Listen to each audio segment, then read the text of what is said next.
my name is Carole Talbot. I live in London, and my role is I'm the Global Talent Director for a manufacturing company.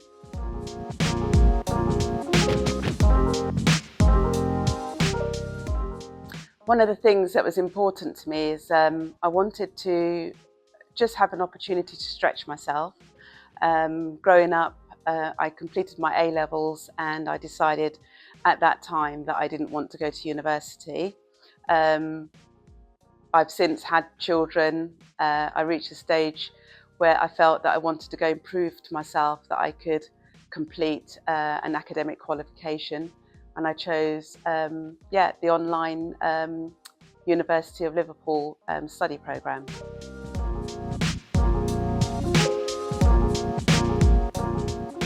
I work full-time, and one of the important things for me was the flexibility to still continue to work full-time as well as to study full-time, and the online programme gave me that option.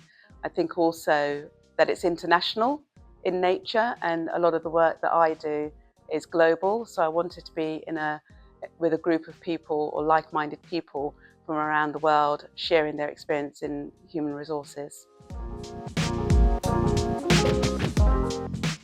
It's a really tough one. So couple of things actually.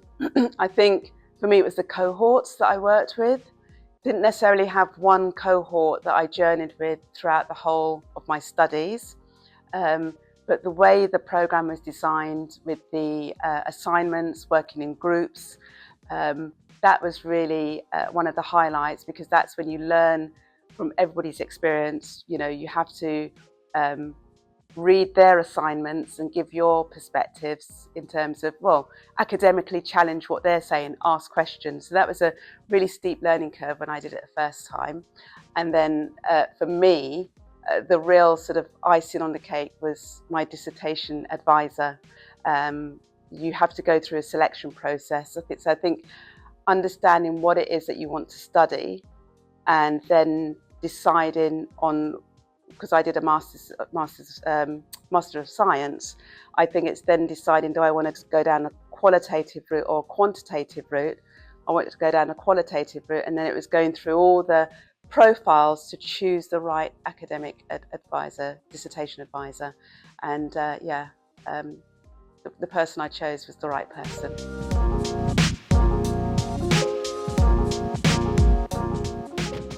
I did. I had I had a couple. So I started the studies originally in 2018. That was just after my mum had passed. I completed the first 3 modules, and then I realised that I was still, I was still in grief. I was still grieving. So I took a break. And then what was really good is when I decided that I wanted to restart, the university was really, really helpful, really supportive. Unfortunately, it was just after COVID, but you know, the person that I spoke to really listened to what I was looking for, and was able to transition the 3 modules that I started with another provider over to the Kaplan programme, and really the rest is history. Would I do it again? I think I would. It was a really, really positive experience. I think the one thing I'd say to everyone is don't be afraid of the dissertation. The one thing I learned was to follow the process.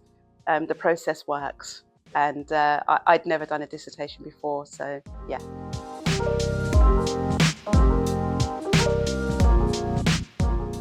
I think just be brave. I think trust yourself. It is a journey. There is a lot of learning. There are a lot of deadlines. I think just know what you want. I think just be really determined and really focused. And if you find that you can't focus, then speak to the team. They will listen to you. They'll give you support. If you need to take a break, take a break. But one thing I'd say is just really know what you want, and then just stay on that road, and you can do it. I did it. Well, the admission I have for you all is I'm over 60, so it's never too late. I did this after my children had grown up. That was my choice. So I'm coming to the end of my career. The children would disagree, But I don't know what I'm going to do now. I have a master's. Um, it's international. I can decide if I want to go and sort of use my skills elsewhere. It's a really good academic qualification to have. I don't know. I really don't know. It was for me. I did it for me, and that was what it was all about. The world's my oyster.